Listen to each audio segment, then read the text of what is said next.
Hello, I'm Robin Gibson, and this is the Harvard House Money Morsel.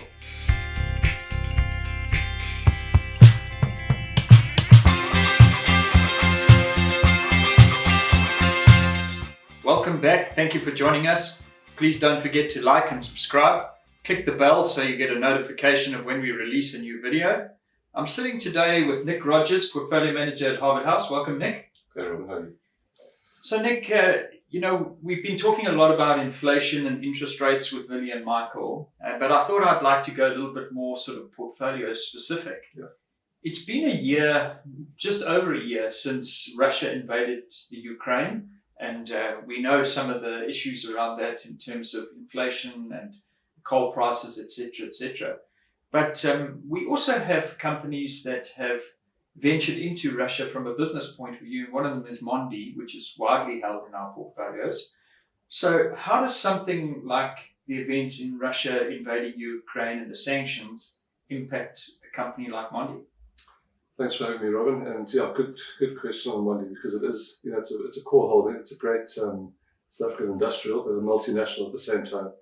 And with all multinationals, Russia opened up. You've got McDonald's, Visa, MasterCard, you name it, Starbucks, they're all there, and including the paper companies. So Mondi's asset in Russia is Syktyvkar. That is the main asset. It's a paper mill. They own forests, and they're basically, from the pulp to the paper manufacturing, they do the whole process. And I think the brand is the number one uncoated fine paper, which is your office printing paper, in Russia. So it is a standalone entity. Mondi doesn't rely on Russia for any commodities, so it doesn't rely on Russian forests, for instance. So fortunately for Mondi, it's a standalone company, and they are having to dispose of it just because you cannot be associated with Russia at the moment with the way they're treating the rest of the world, and obviously the conflict in Ukraine has created a massive divide between the West and Russia. Yeah. So they are going to dispose of the asset. The deal is on the 12th of May. That's the end date. So both parties can cut back from that. But there's quite a bit of red tape to get through, as you can imagine. You're dealing with the Russian government. And for instance, you cannot sell for less than 50% of the market value prior to the invasion. The payment has to be 1 to 2 years deferred, or else, as an alternative, you can pay 10% of the Russian government's budget. So the government are getting their claws into this. But luckily, Russia is less than 5% of Mondi's revenue. So it's not a big issue in the bigger scheme of things. It's a pity, but they're doing the right thing. I think that's the most important, is to be doing the right thing. Yeah. So, Nick, obviously the share price fell on that news because everyone's aware and nobody knows really how it's going to play out.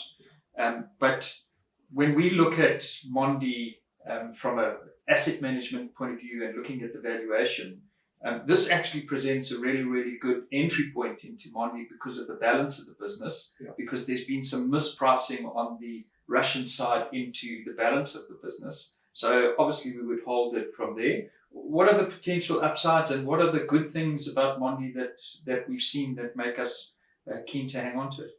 Yeah, so for those of you out there, Mondi, a lot of you will probably see Mondi as a paper producer, office paper. That is the tiniest part of their business. They make, the biggest business is flexible packaging, and that can be anything from your microwave rice to your dishwashing packets to anything to do with agriculture, what you see in Woolies but overseas. Anything that's flexible, and it can be plastic and paper. But they've got a massive leadership in that. You've got corrugated paper, which is, if you think of the online delivery space, that just soared during COVID, and Mondi's revenues were up 30% last year. So massive jump in terms of the products they use are, they have tailwinds from a structural point of view. E-commerce and ESG is huge because pretty much all of their packaging is recyclable, or they are aiming to get it recyclable because of all the net zero regulations out there. So actually, from where we are at the moment, buying Mondi makes sense because there's the potential upside of the payout from Russia if that comes through. Obviously, that's not a certainty, but time might show that. And certainly, there's a lot of value in terms of the growth with the packaging as everyone moves online.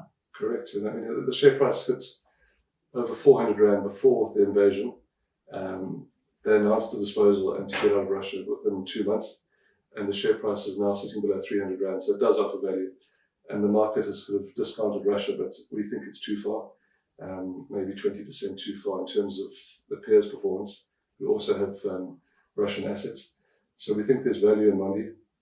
We know there's value in Mondi. In terms of long-term, they're in all the growth sectors which I've mentioned. It's a great company.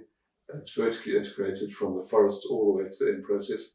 And quite importantly, they produce those mills all produce their own energy, which can supply into the grid as well, which is another facet from a South African point of view.